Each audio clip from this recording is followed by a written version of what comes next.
जय हिंद साथियों। कैसे आप सब लोग।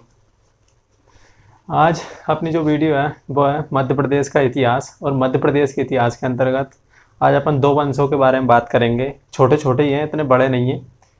अगर कभी कभार क्वेश्चन आ जाए और ऐसा ना हो क्वेश्चन आए और अपन उन्हें छोड़ के आ जाए, ऐसा नहीं होना चाहिए, इसलिए इनको भी पढ़ लेते हैं। इसके बाद में अपन बात करेंगे परमार वंश, जो कि राजा भोज वाला है, ठीक है ना। उनको वो अच्छे से विस्तार से पढ़ेंगे, लेकिन ये छोटे छोटे वंश हैं, इससे पहले अपन इनको जान लेते हैं, ठीक है।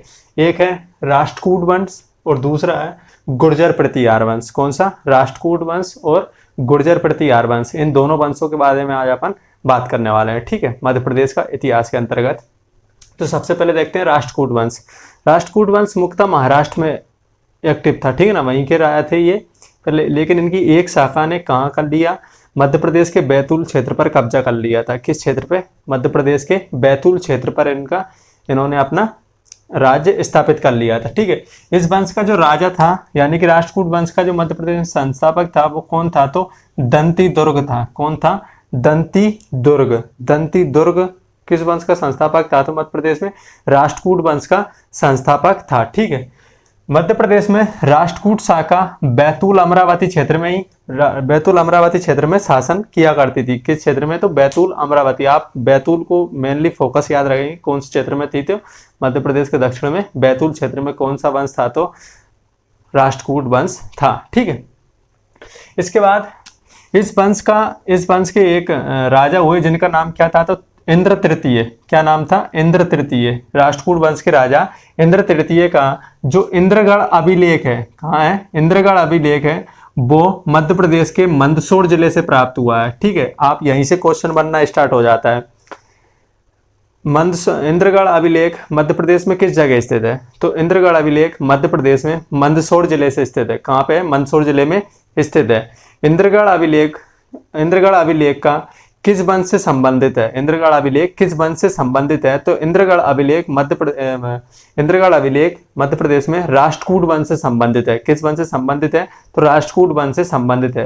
राष्ट्रकूट वंश के किस राजा से संबंधित है? तो भाई इंद्र तृतीय। कौन सा? इंद्र तृतीय से ये संबंधित है, ठीक है। इसी वंश के राजा, यानी कि राष्ट्रकूट वंश के राजा, इसी वंश के राजा अमोघ वर्ष कौन हुए? अमोघ वर्ष। अमोघ वर्ष ने क्या किया? अमोघ वर्ष हुए जिन्होंने तुंगभद्रा, कौन सी? तुंगभद्रा, कृष्णा की सहायक नदी, सॉरी हाँ, कृष्णा की सहायक नदी जो कि कर्नाटक से निकलती है। तुंगभद्रा नदी कहाँ से निकलती है? तो कर्नाटक से निकलती है। ये दो, वास्तव में दो नदियां होती हैं, तुंग और भद्रा, दोनों अलग अलग होती है। लेकिन जब ये दोनों आपस में मिल जाती है तो ये क्या कहलाने लगती है? संयुक्त रूप से तुंगभद्रा कहलाने लगती है। क्या कहलाने लगती है? तुंगभद्रा। तो राष्ट्रकूट वंश के राजा अमोघ वर्ष ने तुंगभद्रा, उस समय ये नदी किस नाम से जानी जाती थी? तो पंपा नदी जानी जाती। किस नाम से? तो पंपा नाम से जानी जाती थी, ठीक है। आज की जो तुंगभद्रा नदी है वो पहले उसका प्राचीन नाम क्या है? तो पंपा नदी है। तो राष्ट्रकूट वंश के राजा अमोघ वर्ष ने तुंगभद्रा अर्थात यहाँ पंपा नदी में क्या लिया था? तो जल समाधि ली थी। क्या ली थी? जल समाधि ली थी अमोघ वर्ष ने। किस वंश कराया था? तो राष्ट्रकूट वंश कराया था। किस नदी में ली थी? तो तुंगभद्रा नदी, जो पहले पंपा नदी के नाम से जानी जाती थी। जैसे कि किसने ली थी? ढंगदेव ने। कहाँ पे ली थी? तो यमुना गंगा में, प्रयागराज में, वहां पे जाके उन्होंने क्या ली थी? तो जल समाधि ली थी चंदेल शासक ढंगदेव ने, ठीक है। याद रखिए इन चीजों को, ठीक है। इसके बाद आते हैं इसी वंश के राजा, यानी कि राष्ट्रकूट वंश के राजा ध्रुव। कौन है? ध्रुव को धारावर्ष कहा जाता है। तो धारावर्ष किसको कहा जाता है? तो ध्रुव को कहा जाता है, जो कि किस वंश का राजा था? तो राष्ट्रकूट वंश का राजा था। इंद्र तृतीय के शासन काल में ही, यानी कि इंद्र तृतीय के शासन काल में ही जिन्होंने इंद्रगढ़ अभिलेख का निर्माण करवाया था मंदसौर में, अरबी व्यक्ति अल मसूदी। कौन? अरबी व्यक्ति अल मसूदी भारत यात्रा पर आया था। कौन सा आया था? अरबी व्यक्ति अल मसूदी भारत यात्रा पर आया था। किस समय? तो राष्ट्रकूट वंश का शासन था मध्य प्रदेश में उस समय। राजा कौन था? तो इंद्र तृतीय था, ठीक है। राजा युहासुर कौन थे? इसी वंश के राजा युहासुर ने के ताम्रपत्र, कौन से? ताम्रपत्र तिसार खेड़ा, कौन से? तिसर खेड़ा और मुल्ताई अर्थात बैतूल से प्राप्त हुए हैं, ठीक है। ये था राष्ट्रकूट वंश। अब आइए गुर्जर प्रतिहार वंश। कौन सा? गुर्जर प्रतिहार वंश। गुर्जर प्रतिहार वंश एक राजपूत वंश है। कौन सा है? राजपूत वंश की शाखा है। तो गुर्जर प्रतिहार वंश आप राजपूत समझ के ही पढ़ेंगे, ठीक है। इसका संस्थापक था नागभट्ट प्रथम। कौन था इसका संस्थापक? मध्य प्रदेश में कौन था? तो गुर्जर प्रतिहार वंश का संस्थापक मध्य प्रदेश में किसे माना जाता है? तो नागभट्ट प्रथम को माना जाता है, जो कि उज्जैनी में इसने किस गुर्जर प्रतिहार वंश की स्थापना की थी। नागभट्ट प्रथम ने उज्जैनी में गुर्जर प्रतिहार वंश की स्थापना की थी। ये हरिश्चंद्र का पुत्र था। किसका पुत्र था? तो ये वो नहीं, राजा हरिश्चंद्र ने, ये दूसरा हरिश्चंद्र है, ठीक है। तो ये राजा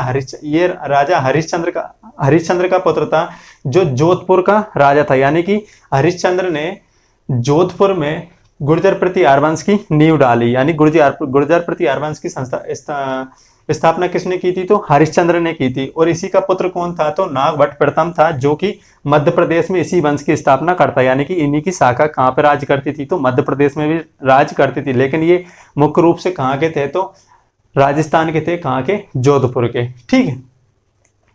इस वंश का सबसे प्रतापी शासक कौन था? तो मिहिर भोज था। यानी गुर्जर प्रतिहार वंश का सबसे प्रतापी शासक कौन है? तो मिहिर भोज है, जिसने भगवान विष्णु के सम्मान में आदि वराह की उपाधि धारण की थी। कौन सी? आदि वराह, जो उसमें वो पृथ्वी को बचाते हैं ना, वराह का रूप धारण करके। पता नहीं कौन सा राक्षस रहता है, हिरण्यकश्यप रहता है, हिरण्यकश्यप नहीं रहता, पता नहीं कौन सा रहता है, लेकिन आदि वराह जिसमें वो पृथ्वी को बचाते हैं। सुअर वाला मुंह और इंसान का शरीर, ठीक है ना। तो आदि वराह की उपाधि धारण किसने की थी? तो मिहिर भोज ने की थी। मिहिर भोज गुर्जर प्रतिहार वंश का सबसे प्रतापी शासक था, ठीक है। गुर्जर प्रतिहार वंश के राजा वत्सराज कौन था? वत्सराज ने राज्य विस्तार किया, जिससे इन्होंने क्या किया? राज्य विस्तार किया, जिससे राष्ट्रकूट, पाल और प्रतिहार वंशों के मध्य त्रिपक्षीय संघर्ष शुरू हुआ, ठीक है ना। इस बात को याद रखिए कि त्रिपक्षीय जो संघर्ष हुआ था वो किन किन वंशों के मध्य हुआ था? तो कौन कौन थे? राष्ट्रकूट थे, पाल वंश थे और प्रतिहार, यानी कि गुर्जर प्रतिहार वंश था, ठीक है ना। त्रिपक्षीय संघर्ष शुरू हुआ, जिसमें नागभट्ट द्वितीय, यानी कि नागभट्ट प्रथम कौन था? तो गुर्जर प्रतिहार वंश का संस्थापक था, जिसके बाद नागभट्ट द्वितीय आया और उसने अंततः कन्नौज, कौन सी जगह के लिए हो रहा था इनमें त्रिपक्षीय संघर्ष? तो कन्नौज के लिए हो रहा था, जो कि यूपी में पड़ता है, उस पर अधिकार कर लिया और त्रिपक्षीय संघर्ष में प्रतिहार वंश को विजयी बनाया, ठीक है। तो ये था राष्ट्रकूट वंश और गुर्जर प्रतिहार वंश, जो कि खत्म। वीडियो पसंद आई तो चैनल को सब्सक्राइब कीजिए, लाइक शेयर सब कुछ कीजिए। धन्यवाद।